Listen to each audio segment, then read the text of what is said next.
Esselamu Aleyküm ve Rahmetullah.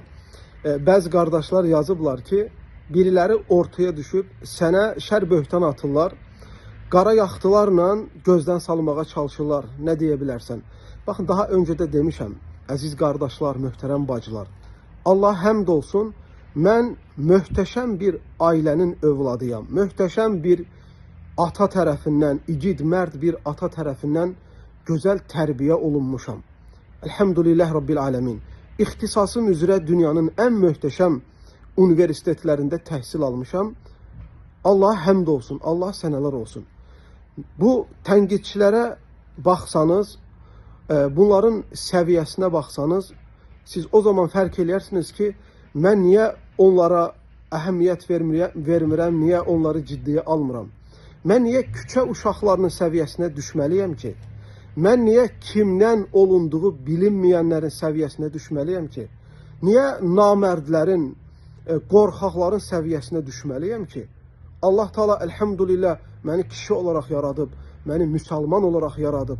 Allah Azze ve Celle elhamdülillah lütfü ilə bizi həmçinin qorxmayan mərd bəndələrindən eləyib. Mən niyə onların səviyyəsinə düşməliyəm ki?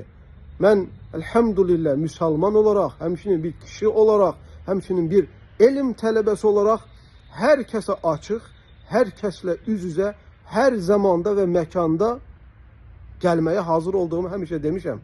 Arxadan danışanlar və yaxud da gizli masalar arxasında fikir bildirənlər, bunlar bizim üçün bir ayaqqabının qaytanı qədər önəmsizdirlər. Niyə biz onların səviyyəsinə düşək ki? Niyə biz bu küçə uşaqlarının, bu tərbiyəsizlərin, bu dinini, imanını qəbik gübiyə satanların, öz dostlarını belə qəbik gübiyə satanların, dini istifadə eləyib millətin malına əl qoyanların və yaxud da şəxsiyyəti çürük olan, ətrafında belə etibarı olmayan insanların biz səviyyəsinə niyə düşək ki? Elhamdülillah onlar Veysəlin Gürcüstanda ən böyük məscidin həm imam, həm xatibi olduqlarını bilirlər. Minlərlə gəncin öndəri olduğumu, onlara gözəl öğüt nəsihət verdiyimi bilirlər.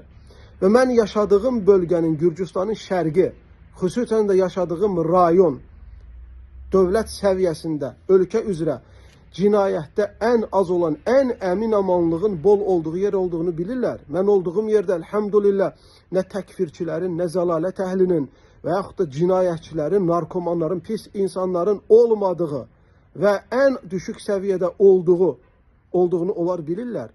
Elhamdülillah qardaşlar tərəfindən nə qədər təqdirə qoyulduğumu və mən də qardaşları, bacıları, doğru, dürüst insanları nə qədər təqdirə qoyduğumu bilirlər.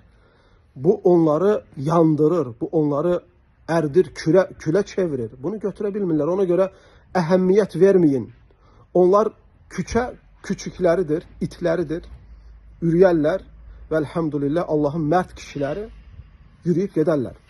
Allah Teala hər kəsə düşmənin də mərdini nəsib eyləsin. Özünüzə yaxşı baxın. Selamun Aleyküm.